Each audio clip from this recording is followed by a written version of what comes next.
Que alegria poder estar na casa do Senhor essa manhã e podermos ouvir a voz do Senhor por meio da sua palavra. Se você puder, abra o texto bíblico do Salmo de número 103. Salmo de número 103. Bendito seja o nome do nosso Deus, para todo o sempre. Amém. Salmo de número 103. Nós vamos ler todo o Salmo. Salmo de número 103. Assim diz o Senhor. Salmo de Davi. Bendize, ó minha alma, ao Senhor. E tudo o que há em mim, bendiga o seu santo nome. Bendize, ó minha alma, ao Senhor, e não te esqueças de nenhum só de seus benefícios. Ele é quem perdoa todas as tuas iniquidades, quem sara todas as tuas enfermidades, quem da cova redime a tua vida e te coroa de graça e misericórdia, quem te farta ou quem farta de bens a tua velhice, de sorte que a tua mocidade se renova como a da águia. O Senhor faz justiça e julga a todos os oprimidos. Manifestou os seus caminhos a Moisés e os seus feitos aos filhos de Israel.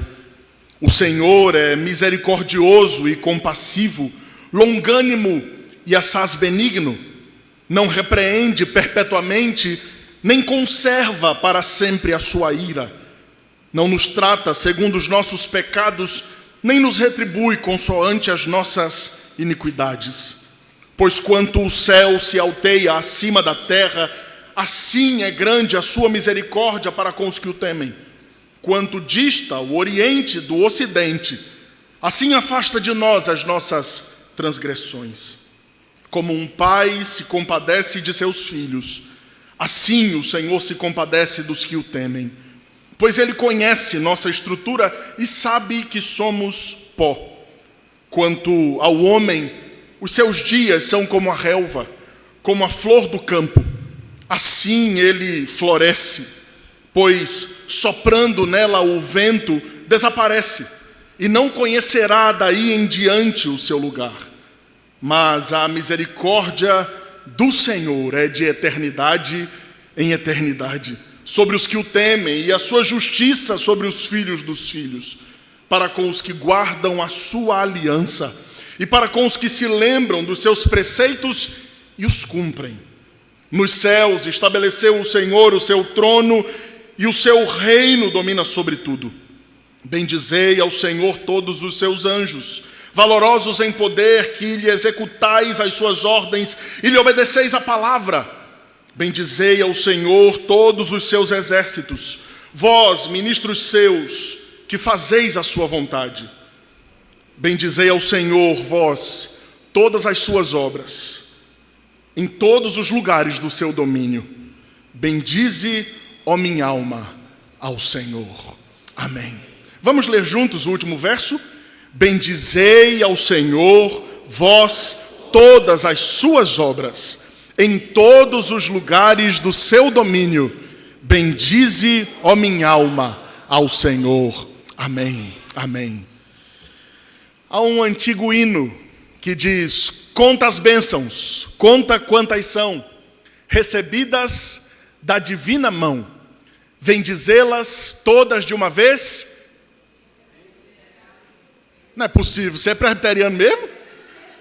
É sério mesmo? Vamos lá? Conta as bênçãos, dize-a quantas são, recebidas da divina mão, vem dizê-las todas de uma vez, e verás surpreso quanto... Eu pensei que eu estava em outro lugar, mas graças a Deus não. Venham e contem as bênçãos. Esse é o convite do Senhor quando nós nos reunimos na sua presença.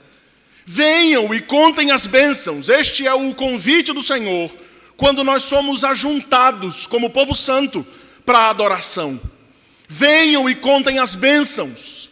Este é o ajuntamento solene dos crentes que adoram ao Senhor na beleza da sua santidade. Venham e contem as bênçãos. Mas você já parou para pensar a facilidade que a gente tem para reclamar? Você já parou para pensar o tanto que a gente se queixa no nosso dia a dia? É quase que automático. A gente levanta da cama, olha para o relógio e já acorda cansado, dizendo: meu Deus, eu tenho que trabalhar, meu Deus, eu tenho que pegar o ônibus, meu Deus, eu tenho que lidar com um chefe ruim, meu Deus, eu tenho que fazer alguma coisa na minha vida para melhorar na minha estrutura, meu Deus, os meus negócios não vão bem, meu Deus, como é que está o preço do café? E olha que o preço do café está caro, viu?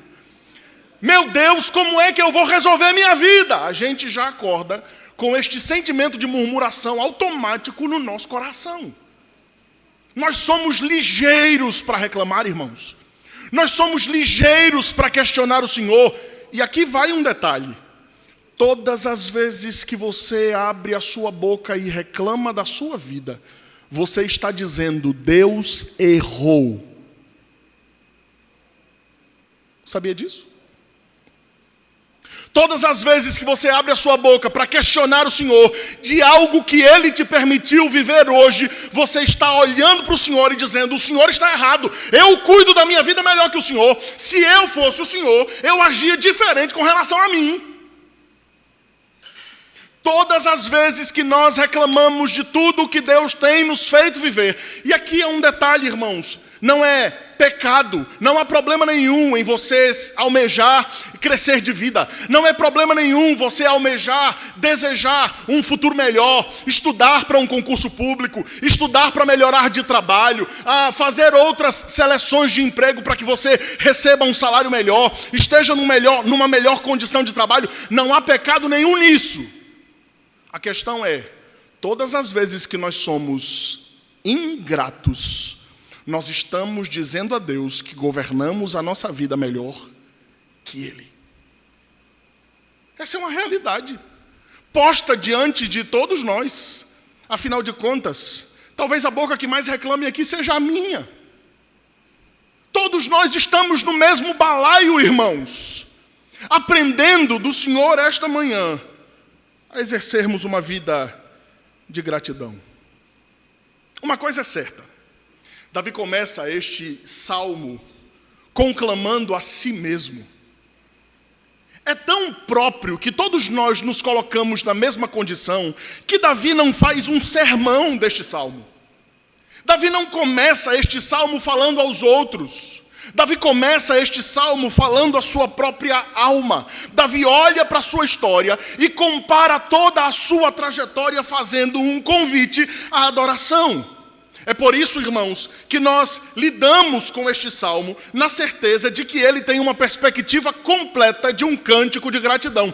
Você olha para esse salmo completo e você não consegue enxergar nele nenhum pedido. Tudo que Davi apresenta é gratidão. Tudo que Davi apresenta é louvor a Deus. Tudo o que Davi apresenta é em benefício e louvor ao nome do Senhor que tem o feito viver todo o seu bem. E olhe que Davi teria motivos para reclamar.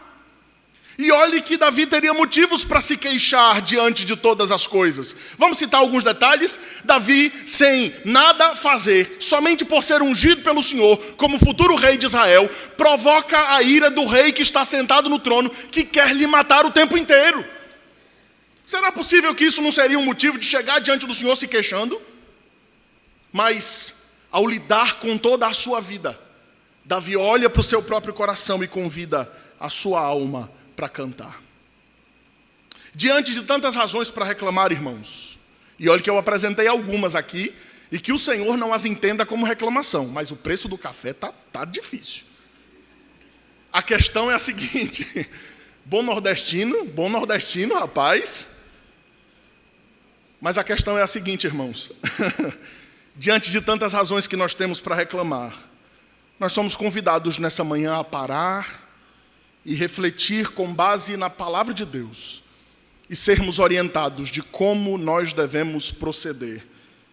É por isso que o texto responde para nós a seguinte pergunta. Se você quiser, anote, este é o tema da nossa mensagem essa manhã.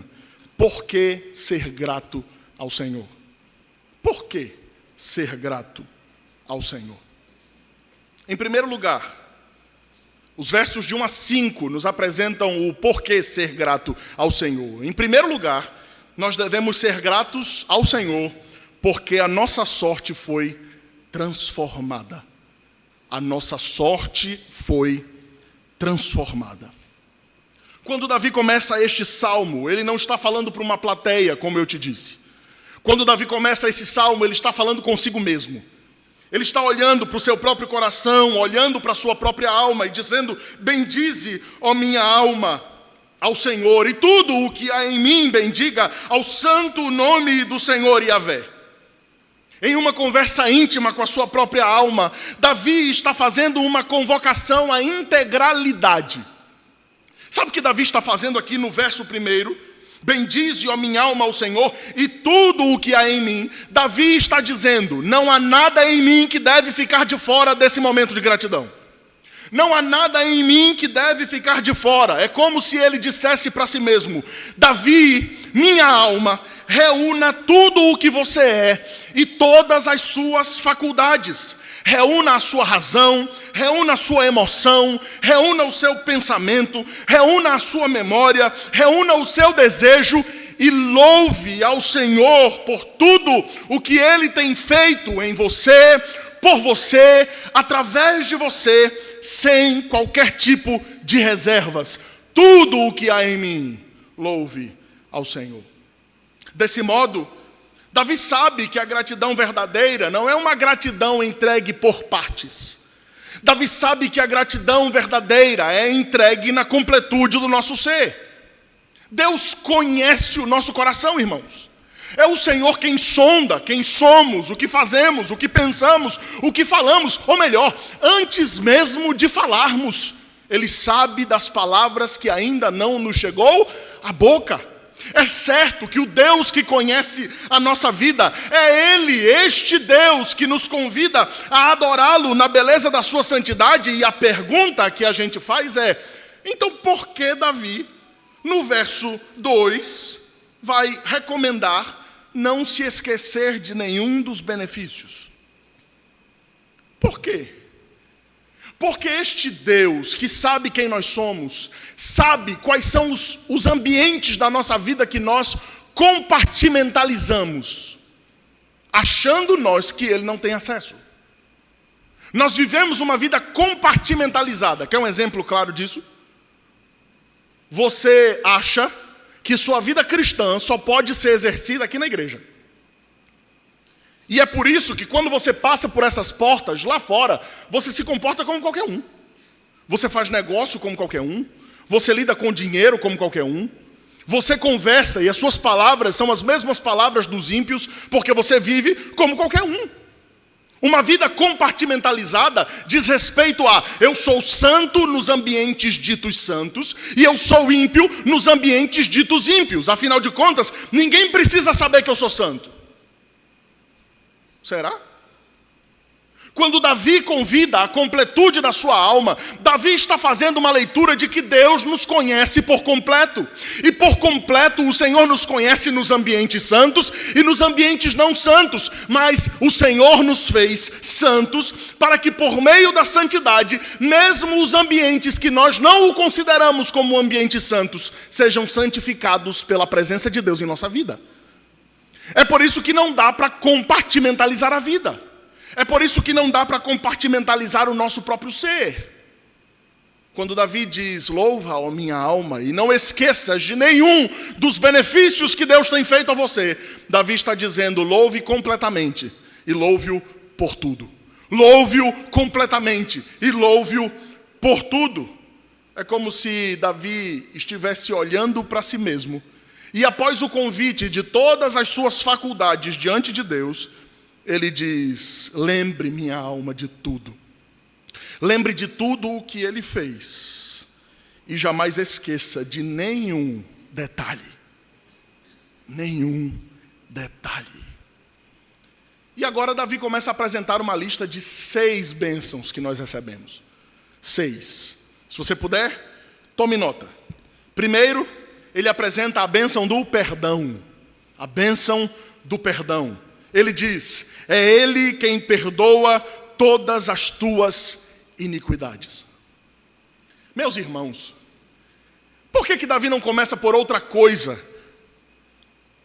por que Davi não começa por outra bênção? E ele começa justamente pela bênção do perdão. Porque o perdão é o ponto de partida. O perdão na vida cristã é o ponto de partida. Quando o Senhor nos fez seus filhos, naturalmente, Ele implicitamente nos perdoou. Afinal de contas, se os nossos pecados ainda fizessem separação entre nós e Ele, e não houvesse perdão para os nossos pecados, nós seríamos impedidos por nossa própria natureza a nos aproximarmos de Deus. É por isso que Ele primeiro nos perdoa, e no ato do seu perdão, Ele nos aproxima e nos faz filhos. Se você não fosse perdoado, você seria impedido de entrar à presença de Deus, porque a justiça de Deus lhe consumiria. Se você não fosse perdoado, você seria impedido de estar na presença de Deus, porque o Deus Santo a quem nós servimos não tolera pecado. Por isso que nós podemos nos aproximar de Deus. Nos aproximamos de Deus por meio da bênção do perdão, porque somente o salvo sabe o que é perdoar. Somente o salvo sabe o que é ser perdoado. Nós fomos perdoados das nossas multidões de pecados, irmãos. É por isso que o texto bíblico, João, escrevendo a sua primeira carta, vai dizer que se confessarmos os nossos pecados, Ele é fiel e justo para nos perdoar os pecados e nos purificar de toda a injustiça. A primeira bênção que recebemos do Senhor e que nós somos convidados a lembrar essa manhã é a bênção do perdão. A segunda bênção é a bênção da cura. Quem sara todas as tuas enfermidades. E aqui não é teologia da prosperidade, isso não é neopentecostalismo, porque nem sempre a cura que o texto está dizendo é a cura física. A realidade disso está posta diante de nós. Há irmãos nossos padecendo enfermidades como qualquer um. Da mesma forma que o sol nasce para o justo e o injusto, as enfermidades vêm sobre justos e injustos. Nós estamos certos de que Deus permite chagas no meio do seu povo. Deus permite feridas, doenças, enfermidades no meio do seu povo. Mas a cura do que o texto está falando não é a cura física, embora nós creiamos que o Senhor Deus pode curar. Eita, povo presbiteriano mesmo. Nós acreditamos que Deus pode curar. Amém. Ufa, amém. Mas não é o fato de que nós acreditamos que Deus pode curar que nós saímos declarando coisas, quebrando coisas, porque a nossa declaração não faz diferença nenhuma. As declarações dos nossos lábios devem ser a palavra de Deus, que nos amolda à vontade de Deus, para que Ele cumpra em nós a sua vontade, quer na saúde, quer na doença, porque quer na vida ou quer na morte, tudo o que nós temos é o Senhor. A cura de que o texto está falando não é da cura física, embora nós creiamos que o Senhor pode curar. A cura que o texto está apresentando é a cura da alma. Da alma que estava morta nos delitos e pecados e foi trazida à vida com o perdão de Deus. Esta alma foi curada, esta alma foi sarada, esta alma que tinha suas correduras, esta alma que tinha os seus sangramentos, esta alma que tinha os seus corrimentos, foi curada pelo Senhor. E agora não há mais uma alma ferida diante de Deus. Há alguém que mesmo pecando neste mundo está plenamente santificado no Senhor, porque a bênção da cura fez com que a graça do Senhor, que se manifestou na cruz, se cumprisse as palavras de Isaías: pelas suas feridas fomos curados, pelas suas feridas nós fomos sarados. Em seguida, Davi apresenta a terceira bênção, a bênção da redenção. Quem redime da cova a tua vida. E a palavra cova aqui é Sheol. E Sheol é morte ou inferno. É Ele quem redime a tua vida da cova. É Ele quem redime a tua vida da morte. É Ele quem manifesta a vida quando antes nós éramos pecadores condenados.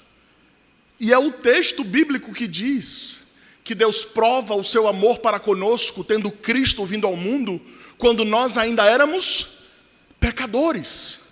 Esta realidade faz de nós abençoados pela redenção, porque enquanto nós estávamos condenados à morte, o Senhor transferiu o nosso estado de morte para Cristo. Cristo morreu em nosso lugar, para que por meio da morte de Cristo nós recebêssemos a vida. E assim como Ele vencesse a morte, assim como Ele venceu a morte, nós também vencêssemos a morte, porque se com Ele morremos, com Ele também ressuscitaremos. A quarta bênção que o texto apresenta é a bênção da identidade. O texto diz que nós fomos coroados com graça e misericórdia. Você sabe que quando um policial chega, ele tem que apresentar duas coisas. Ou ele apresenta um mandado, ou ele apresenta um distintivo. Se ele não fizer isso, a abordagem é ilegal. Às vezes o distintivo está na própria farda. É por isso que existe abordagem na rua. Mas enfim. A saber que o distintivo é aquilo que identifica alguém. Há algo que nos identifica. Há algo que nos identifica como sendo filhos de Deus e abençoados no texto. O texto diz que o Senhor nos coroa de graça e de misericórdia. Os distintivos de Deus sobre a nossa vida são estes: graça. O que é graça? Graça é o favor imerecido. Em outras palavras, graça é Deus nos dar o que nós não merecemos. Mas não é só graça o distintivo do crente. O distintivo do crente, filho de Deus, é também misericórdia. E o que é misericórdia? A palavra misericórdia, do latim, é misericordia. Coração em miséria.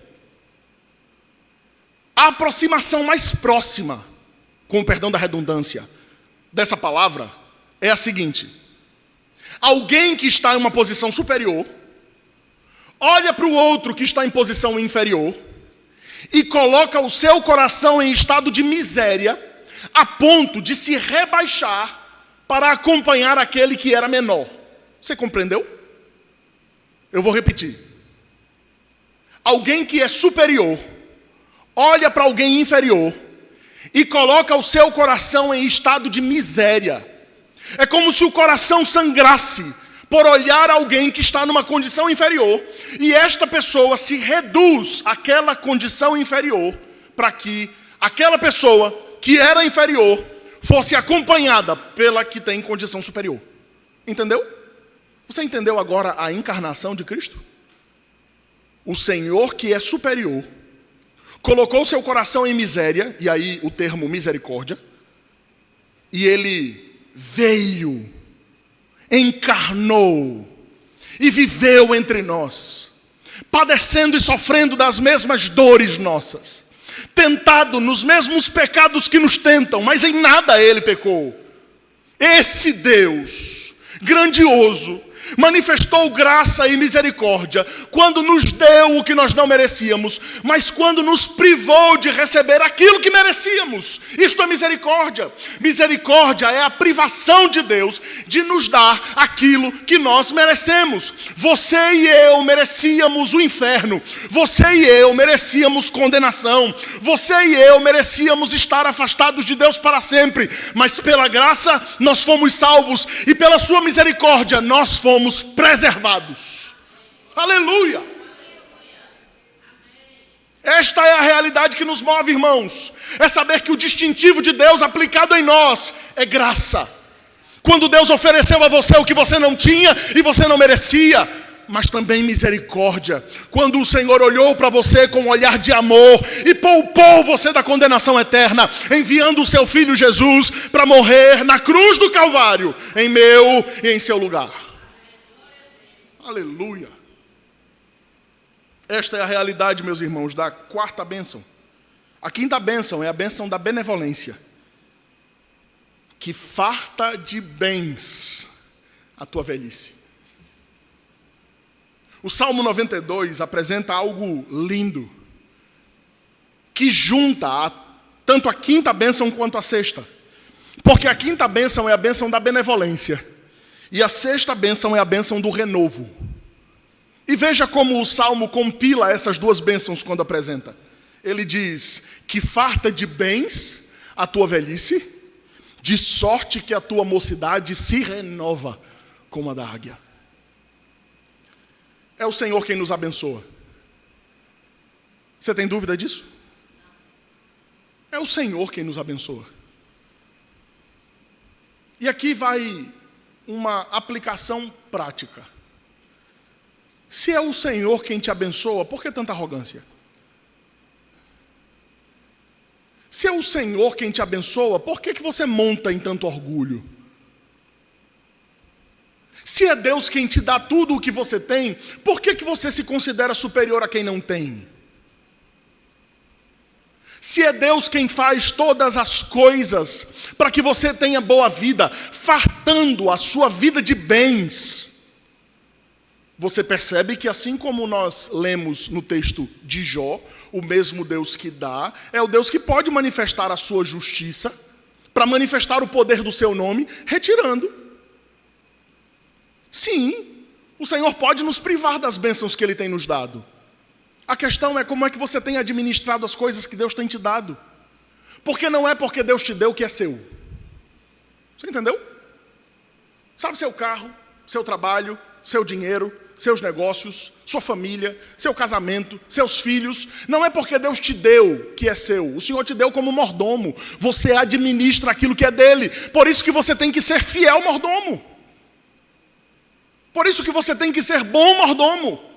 Bom mordomo das suas finanças, bom mordomo do seu trabalho, bom mordomo da sua família, bom mordomo dos seus filhos, bom mordomo de sua esposa, bom mordomo de seu esposo, boa mordoma de seu esposo, minha irmã. Porque tudo o que Deus nos deu, Ele nos deu por sua bênção. É Ele quem farta de bens a velhice, de sorte que a sua mocidade se renova como a da águia. E aí o Salmo 92 vai dizer que o justo florescerá como a palmeira, crescerá como cedro no Líbano, plantado na casa do nosso Deus. Quando Davi apresenta essas 6 bênçãos, o resultado que ele dá é o seguinte: minha alma, tem condições de você olhar para tudo isso que Deus fez para você e reclamar de alguma coisa ainda?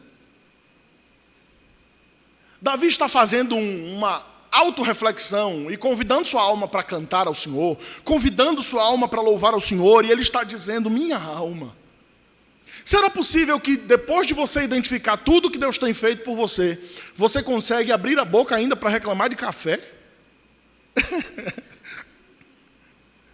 Minha alma, veja quantos bens Deus tem cercado você. Veja quantos bens o Senhor Deus tem te dado, minha alma. Veja quantas virtudes o Senhor Deus tem te dado, ó minha alma. Você que não era nada e foi transportado para o reino do Filho do amor de Deus. Isso é tudo. Isso é tudo o que temos. E se nós não tivéssemos nada além disso, isso tudo nos serviria para adorarmos a Deus, sem olhar para nada mais. Se há algo que nós podemos nos alegrar, como disse o Senhor aos seus discípulos, não é porque os demônios nos obedecem, mas é porque o nosso nome está escrito no livro da vida. Por que ser grato ao Senhor? Em primeiro lugar, porque a nossa sorte foi transformada. Por que ser grato ao Senhor? Em segundo lugar, porque a misericórdia dele está sobre o seu povo. E aqui você vai perceber que o salmo é progressivo. Ele começa falando com sua alma, e ele vai dando alguns passos para trás, e ele vai ampliando o campo de visão. É tanto que ele começa falando para si mesmo, e agora, a partir do verso 6, ele passa a falar para o povo de Deus. Enquanto dos versos de 1 a 5, Davi fala para a sua alma, nos versos de 6 a 18, Davi fala para o povo de Deus. E ele começa falando para o povo de Deus, a partir do verso 6, dizendo que o Senhor faz justiça e julga os oprimidos. Ele está diretamente conectando a sua lembrança ao fato de que Deus libertou o povo oprimido dele da escravidão do Egito. É tanto que o verso posterior, o verso 7, ele já apresenta de cara Moisés e o povo de Deus. O Senhor ouviu o gemido do seu povo. O Senhor ouviu a aflição do seu povo. E aqui está um grande detalhe, irmãos. Reclamar é quando nós falamos de Deus ou contra Deus para os outros. Mas você pode chegar a Deus em oração e se queixar. Os textos bíblicos nos apresentam essa realidade. Não é porque nós estamos frustrados com relação a coisas que estão no nosso dia a dia, que nós somos impedidos de falar mal destas coisas. A questão é, para onde, ou onde e para quem que nós falamos. Porque uma coisa é falar mal de Deus para o outro. Outra coisa é considerar o que Deus tem feito, não ser tanto do meu agrado, e eu chegar diante de Deus em oração dizendo: Senhor, olha para mim. Senhor, olha para o teu servo. Senhor, tem misericórdia de mim. Senhor, veja isto e isto que está acontecendo. É por isso que o verso 6 apresenta a resposta de Deus ao clamor de um povo aflito. O povo estava aflito no Egito.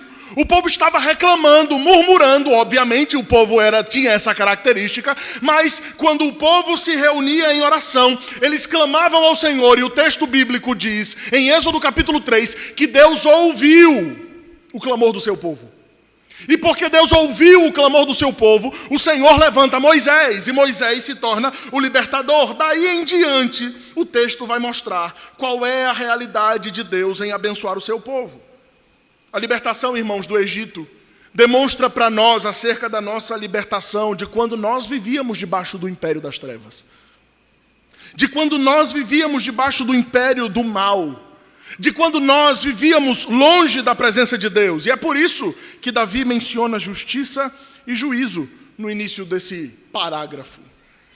Mas, nesse sentido, quando nós já temos compreendido o que é misericórdia, que é Deus se voltando com o coração compassivo às nossas necessidades, o texto vai dizer que há desdobramentos da misericórdia. Os versos de 8 a 10 dizem que os desdobramentos da misericórdia é o fato de que Deus nos repreende e de que Deus se ira conosco. Escute, os pais e as mães que estão aqui, pais e mães. Você repreende seu filho? Repreende? Eu não sei porque que teve alguns pais que deram uma risadinha assim. Você repreende seu filho? Por que você repreende seu filho? Porque você o ama, certo? Porque esta é uma prova de que ele é seu filho. Porque embora tenham irmãos que sejam mais ávidos em corrigir outros, naturalmente você só reclama com os seus filhos. Não é isso? Você bate no filho dos outros? Não bate não, né? Então quando o Senhor lhe repreender, quando o Senhor lhe disciplinar, quando o Senhor lhe constranger com correção, agradeça. Porque se você, que é falho e pecador, não bate nos filhos dos outros, Deus também não faz isso. O Senhor só corrige a quem ama. Mas Ele sabe das nossas circunstâncias. E dentre elas, sabe que nós não temos estrutura suficiente para recebermos sobre nós todo o castigo que merecíamos. É por isso que o texto diz que Ele nos repreende, mas a repreensão de Deus sobre nós não dura para sempre. É por isso que o texto diz que Ele se ira conosco, mas Ele não conserva sobre nós para sempre a sua ira. O texto não está dizendo que Deus não nos repreende. O texto bíblico não está dizendo que Deus não nos corrige. Porque se Deus é justo e não corrigir-nos nos nossos pecados, Ele não é justo. Porque a justiça de Deus se manifesta na correção. Deus corrige aos seus filhos. Deus brada contra o pecado dos seus servos. Deus brada contra todo e qualquer pecado que se constitui em afronta contra Ele. Este Deus que repreende os seus filhos, demonstra o seu amor paterno quando o faz. Então, se o Senhor está disciplinando você, e se o Senhor tem usado este conselho desta igreja para repreender você e disciplinar você, louve ao Senhor. Louve ao Senhor, porque não é fustigação, é amor. Não é perseguição, é demonstração de amor. Deus está manifestando juízo quando nos repreende e quando se ira conosco, mas conhecendo a nossa estrutura, Deus nos livra da perpetuidade da repreensão e da perpetuidade da sua ira, ou melhor, Ele enviou o seu próprio Filho para sofrer a ira no nosso lugar. Cristo no Calvário é o nosso perfeito substituto, irmãos. E se o Salmo 90 faz a pergunta: quem, pois, conhecerá o poder da tua ira? Nós sabemos quem conheceu o poder da ira de Deus. Cristo conheceu o poder da ira de Deus. Na cruz do Calvário, a ira que era para ser derramada sobre mim e sobre você também, foi derramada sobre Cristo. E é por isso que a sua ira sobre nós não dura perpetuamente. É por isso que Ele não põe a sua ira sobre nós para sempre. Porque o seu Filho foi o perfeito substituto da ira no nosso lugar. Cristo assumiu a punição que cabia a nós. E é por isso que nós, que não éramos o seu povo, agora somos. E é por isso que nós, que não tínhamos misericórdia sobre nós, agora temos. Eu sigo para o final, dizendo para você que essa misericórdia se demonstra no olhar. Você consegue entender o tamanho dessa misericórdia. Porque embora ela seja maior que isso, o texto bíblico vai dizer, a partir do verso 16, ou melhor, o texto bíblico vai dizer, a partir do verso 11, que quanto o céu se alteia acima da terra, é grande a sua misericórdia. E assim quanto dista o Oriente do Ocidente. Se você não sabe o que é Oriente e Ocidente, assim como a China dista do Brasil. Certo? Assim como a Austrália dista do Brasil. Ele coloca a sua misericórdia para afastar os nossos pecados e enviar a culpa das nossas transgressões para longe de nós. Porque o texto bíblico diz que assim como um pai se compadece dos filhos, assim também o Senhor se compadece de nós. Bendito seja Deus, irmãos, que nos faz perceber que de eternidade a eternidade a sua misericórdia está sobre aqueles que o temem. O que faz uma clara distinção, afinal de contas, essa misericórdia não é para todo mundo. Essa misericórdia não é para todos os que acham que ela é. Esta misericórdia está condicionada, o texto é claro em condicionar esta misericórdia.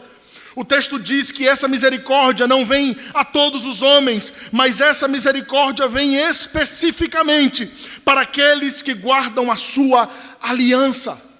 Essa misericórdia vem especificamente no verso 18, para aqueles que se lembram dos seus preceitos e os cumprem.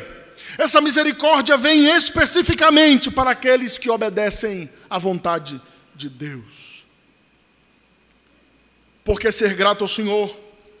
Em primeiro lugar, porque a nossa sorte foi transformada. Em segundo lugar, porque a misericórdia dele está sobre o seu povo. E aqui eu termino, no terceiro lugar, dos versos 19 a 22. Porque Deus governa sobre tudo.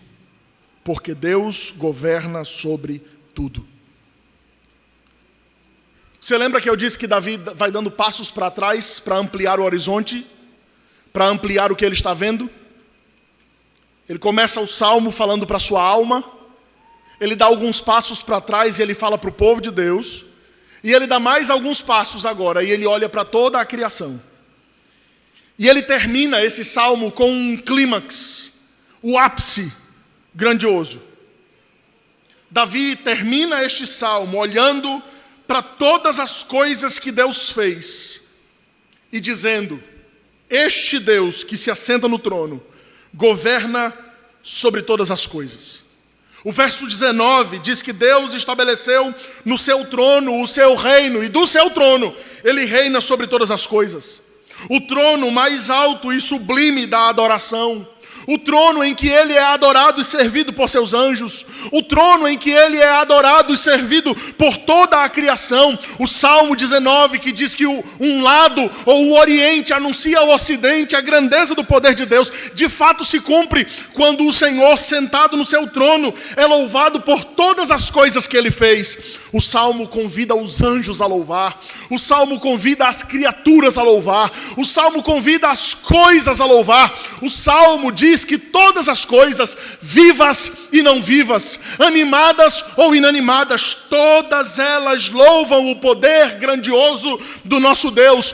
Por que então não louvar a este Deus tão grande? Por que então não louvar a este Deus tão grandioso?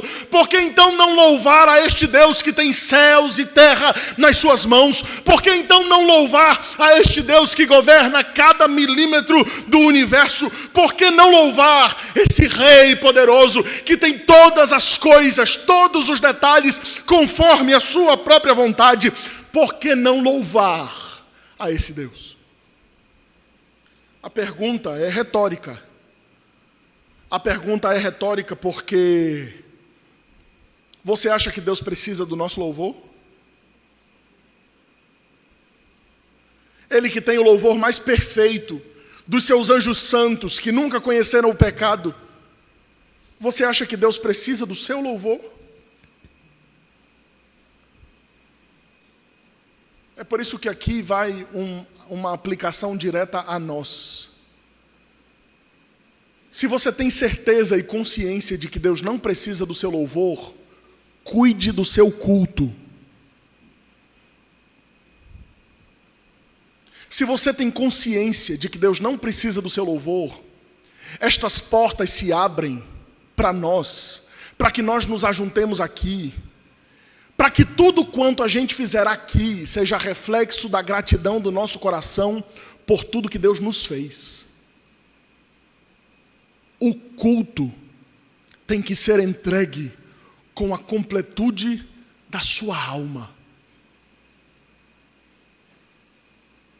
Mas você acha duro quando o pastor reclama que você sai muito. Mas você acha duro quando o pastor reclama que você fica com sede o tempo todo. Mas você acha duro quando alguém repreende quando você está inquieto aí no banco. Mas você acha duro quando alguém repreende que você fica conversando. Deus não precisa do seu louvor. É por isso que o seu louvor é reflexo da gratidão do seu coração, de lábios que confessam o teu nome. Se você veio entregar metade do culto, você perdeu sua manhã, Zé. Deus não quer metade de você, não.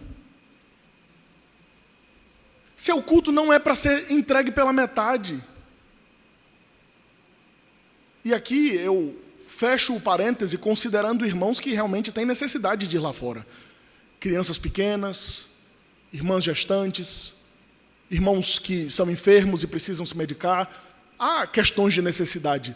Mas quanto a nós, que parece que somos perfeitos, por que tanta inquietação quando a gente vem para a casa do Senhor? O Senhor que se assenta no trono está presente no meio do seu povo. Cuide do seu culto. Cuide do seu culto, porque ele deve ser entregue de maneira santa, perfeita e agradável a Deus. Cuide do seu culto para que você não seja repreendido pelas questões que envolvem cultuar. o Deus que governa todas as coisas, decidiu ajuntar o seu povo, porque embora ele não precise do louvor do seu povo, ele gosta de ver o seu povo reunido. Porque embora Deus não precise, irmãos, quando Adão pecou, Deus poderia ter extinto a humanidade e dito assim: eu vou ficar com o louvor perfeito dos anjos e dos animais, e eu vou ficar com o louvor perfeito das coisas criadas, das árvores, dos bichos, eu vou ficar com o louvor, eu não quero mais a humanidade. Ele podia ou não? Podia. Estava sob o seu poder, sob o seu domínio isso. Mas ele nos ajunta como seu povo, porque ele ama ver o seu povo reunido. É por isso que o seu culto deve ser agradável ao Senhor. Por que ser grato ao Senhor? Em primeiro lugar, porque a nossa sorte foi transformada. Em segundo lugar, porque a misericórdia dele está sobre o seu povo. Em terceiro lugar, porque Deus governa sobre tudo. Conte as bênçãos. Conte quantas são.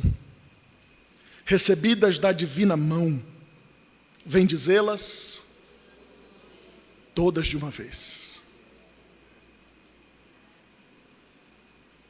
Todas de uma vez. Por isso, descanse no controle soberano de Deus. Porque você deve estar se perguntando: e o que é que isso tem a ver comigo? O que é que isso tem a ver com a minha vida? O que é que eu posso colocar em prática isso aqui? Em primeiro lugar, evite o espírito de insatisfação. Esse povo que fica reclamando,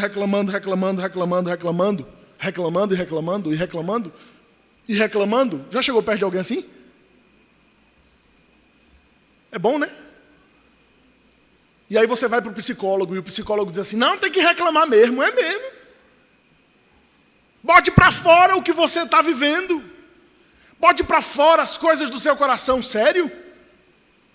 A Bíblia diz que a boca fala do que está cheio, o coração.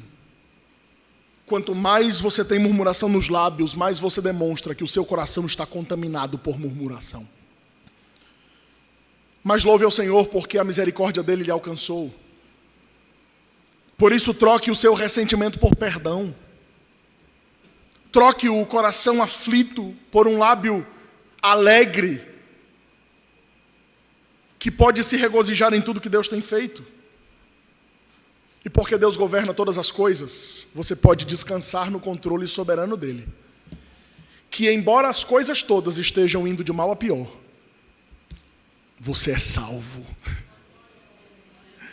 Embora não tenha dinheiro, não tenha trabalho, não tenha recurso, a doença tenha batido a porta, o luto tenha chegado, você é salvo.